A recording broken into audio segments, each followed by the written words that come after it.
Welcome to mega 9 TV. నేను మీ రాణి. చాణక్య నీతిలో ఒక అద్భుతమైన సూత్రం ఉంది. మన శత్రువుకి మిత్రుడుగా ఉన్నవాడు మనకు కూడా శత్రువే. అలాగే మన శత్రువుకి శత్రువుగా ఉన్నవాడు మనకి ఆప్తమిత్రుడు. సరిగ్గా ఇప్పుడు భారతదేశం ఇదే చాణక్య నీతిని అంతర్జాతీయ వేదికపై ప్రయోగిస్తుంది. దశాబ్దాలుగా కాశ్మీర్ విషయంలో పాకిస్తాన్కు వంత పాడుతూ భారత సార్వభౌమాధికారాన్ని ప్రశ్నించే ధైర్యం చేసిన టర్కీ దేశానికి ఇండియా ఇప్పుడు ముచ్చెమటలు పట్టించే మాస్టర్ స్ట్రోక్ ఇచ్చింది. నిన్నటి వరకు కేవలం మాటలతోనే టర్కీకి బుద్ధి చెప్పిన ఇండియా ఇప్పుడు ఏకంగా టర్కీకి భద్రశత్రువైన గ్రీస్ చేతికి బ్రహ్మాస్త్రాన్ని అందించబోతోంది. ఆ బ్రహ్మాస్త్రం పేరే బ్రహ్మోస్. ఈ దెబ్బతో టర్కీ అధ్యక్ష భవనంలో వణుకు మొదలైంది.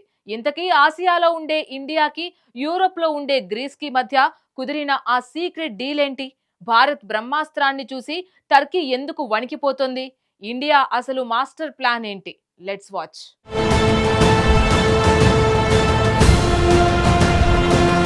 అసలు ఇండియా గ్రీస్ కు ఎందుకు దగ్గరవుతుంది అని తెలుసుకోవాలంటే మనం ముందుగా టర్కీ ప్రెసిడెంట్ తయ్యూప్ ఎర్డోగాన్ గురించి మాట్లాడుకోవాలి. ఎర్డోగాన్ ఎప్పటి నుండో తనను తాను గ్లోబల్ ముస్లిం లీడర్ గా ప్రొజెక్ట్ చేసుకోవాలని కలలు కంటున్నాడు. ఈ క్రమంలో పాకిస్తాన్ తో జట్టు కట్టాడు. ఎప్పుడైతే ఇండియా ఆర్టికల్ 370ని రద్దు చేసి కాశ్మీర్ ను పూర్తిగా తనలో కలుపుకుందో అప్పటి నుండి ఐక్యరాజ్య సమితి జనరల్ అసెంబ్లీలో ప్రతి ఏడాది పాకిస్తాన్ కంటే ఎక్కువగా టర్కీనే కశ్మీర్ గురించి మాట్లాడుతూ విషం చిమ్ముతుంది.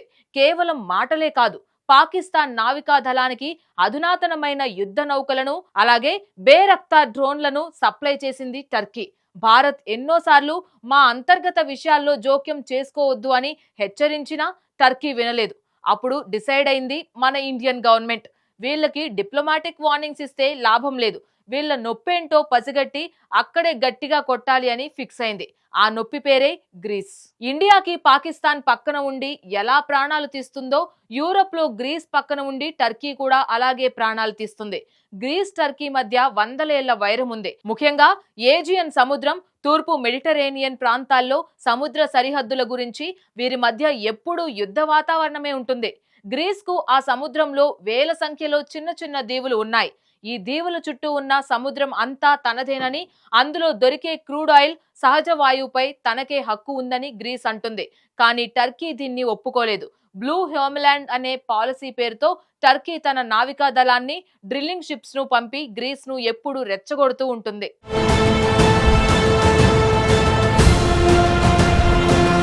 మిలిటరీ పరంగా చూసుకుంటే గ్రీస్ కంటే టర్కీ కాస్త బలమైన దేశం. తన దగ్గరున్న డ్రోన్లు, ఫైటర్ జెట్స్, సబ్ మెరైన్లతో గ్రీస్ ను భయపెట్టాలని టర్కీ ప్రయత్నిస్తూ ఉంటుంది. సరిగ్గా ఈ పాయింట్ దగ్గరే ఇండియా ఎంట్రీ ఇచ్చింది. నీకు నేనున్నాను అంటూ గ్రీస్ భుజం తట్టింది. ఇటీవల మన ప్రధాని నరేంద్ర మోదీ గ్రీస్ లో పర్యటించడం, ఆ తర్వాత గ్రీస్ ప్రధాని కొరియాకోస్ మిత్సోటాకిస్ ఇండియాకి రావడం చకచకా జరిగిపోయాయి. ఇరు దేశాల మధ్య రక్షణ, ఇంటెలిజెన్స్ షేరింగ్ పై బలమైన ఒప్పందాలు పెరిగాయి. అప్పుడు జరిగిందే ఈ బ్రహ్మోస్ డీల్. అసలు బ్రహ్మోస్ అంటే టర్కీకి ఎందుకంత వణుకు? గ్రీస్ దగ్గర వేరే ఆయుధాలు లేవా అంటే ఉన్నాయి, కానీ బ్రహ్మోస్ రేంజ్ వేరు. బ్రహ్మోస్ అనేది ప్రపంచంలోనే అత్యంత విజయవంతమైన super sonic cruise missile. India, Russia కలిపి తయారు చేసిన ఈ టెక్నాలజీ ప్రపంచంలో ఏ దేశం దగ్గర కూడా లేదు. ఇది మ్యాక్ 2.8 వేగంతో దూసుకువెళ్తుంది. అంటే సెకనుకు దాదాపు 1 కిలోమీటర్ దూరం. శబ్ద వేగం కంటే దాదాపు 3 రెట్లు ఎక్కువ.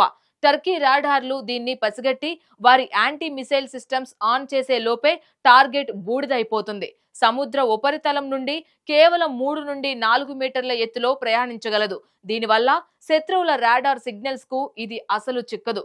ఏజియన్ సముద్రంలో గ్రీస్ కు ఉన్న చిన్న దీవుల్లో ఈ బ్రహ్మోస్ బ్యాటరీలను గనక పెడితే టర్కీ నావికా దళం ఆ సముద్రంలోకి అడుగు పెట్టడానికి కూడా వణికిపోవాల్సిందే. టర్కీ డిఫెన్స్ మ్యాగజైన్ నివేదిక ప్రకారం తూర్పు మెడిటరేనియన్ సముద్రంలో నావల్ బ్యాలెన్స్ ను బ్రహ్మోస్ పూర్తిగా మార్చేస్తుంది.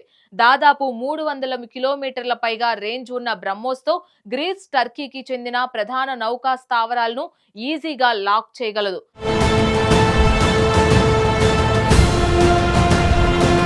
కానీ ఇక్కడే ఒక చిన్న ట్విస్ట్ ఉంది. గ్రీస్, టర్కీ రెండూ కూడా నాటో సభ్య దేశాలు. నాటో రూల్స్ ప్రకారం ఒక సభ్య దేశం మరో సభ్య దేశానికి ముప్పు తెచ్చే విధంగా బయట దేశాల నుండి భారీ ఆయుధాలు కొంటే కొన్ని చట్టపరమైన, దౌత్యపరమైన చిక్కులు వస్తాయి. అమెరికా నుండి ఒత్తిడి రావచ్చు. అందుకే ఇండియా, గ్రీస్ ఒక మాస్టర్ మైండ్ ప్లాన్ చేశాయి. అదే సైప్రస్ రూట్. సైప్రస్ అనేది గ్రీస్ టర్కీల మధ్య ఉన్న ఒక చిన్న ద్వీప దేశం. ఈ దేశంలో సగం భాగాన్ని టర్కీ ఎప్పుడో ఆక్రమించేసుకుంది. మిగిలిన సగం స్వతంత్రంగా ఉంది. వీరికి గ్రీస్ అండగా ఉంటుంది. ఇప్పుడు ఈ రిపబ్లిక్ ఆఫ్ సైప్రస్ దేశం ద్వారా బ్రహ్మోస్ మిసైల్స్ ని కొనుగోలుని గ్రీస్ ప్లాన్ చేస్తుంది. సైప్రస్ ఏ నాటో దేశం కాదు కాబట్టి ఎవరు అడ్డుకోలేరు. పైగా సైప్రస్ ఇప్పటికే ఇండియాలో తయారవుతున్న Akash air defence systems, Pinaka rocket launchers పట్ల కూడా తీవ్ర ఆసక్తి చూపిస్తుంది. సో సైప్రస్ పేరుతో కొని ఆ ఆయుధాలను గ్రీస్ తన రక్షణ కోసం వాడుకుంటుంది. ఇది టర్కీకి అస్సలు మింగుడు పడని విషయం. మా భద్ర శత్రువులకు ఇంత భయంకరమైన ఆయుధాలు ఇస్తారా అని టర్కీ విశ్లేషకులు తలపట్టుకుంటున్నారు. ఒకప్పుడు ఇండియాకి ఆయుధాలు కావాలంటే రష్యా, అమెరికా, ఇజ్రాయెల్ దేశాల ముందు క్యూలో నిలబడాల్సి వచ్చేది. కానీ ఆ రోజులు పోయాయి.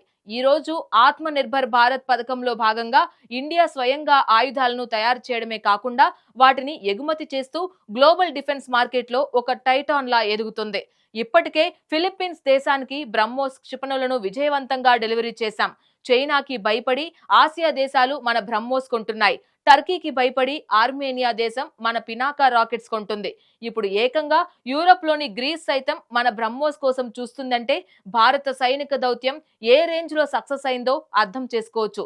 శత్రువులకి మాటలతో కాదు, చేతులతో, అది వాడికి ఎక్కడ కొడితే నొప్పొస్తుందో అక్కడే కొట్టాలి అన్న భారత విదేశాంగ విధానం ఇప్పుడు దేశ విదేశాల్లో ప్రశంసలు అందుకుంటుంది. పాకిస్తాన్ కోసం టర్కీ వేసిన అడుగు ఇప్పుడు ఆ దేశానికే ఉరితాడుగా మారబోతోంది.